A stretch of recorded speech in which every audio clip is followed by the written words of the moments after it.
हम मीनू झा गोर लगै छी समस्त मिथिलावासी के छठिक गीत लऽ कऽ उपस्थित छी। सब गोटे के छठि महापर्व के बहुत बहुत शुभकामना। धन्यवाद। जय मिथिला, जय मैथिली। अंगना में पोखरे खुनायल,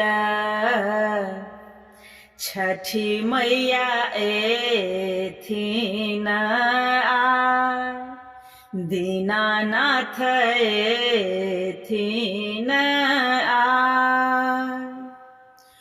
दुआरा पर तमुआ तनायल,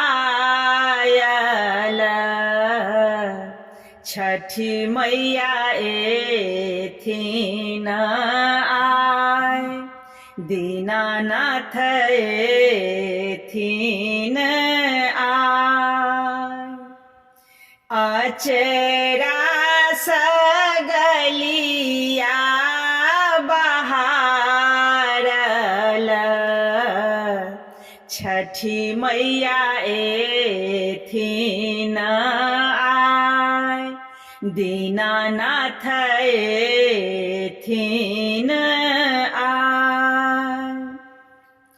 केरवा के आनब डाला भरे, तै पर पियरे ओढ़ब, छठी मैया एथिन आय।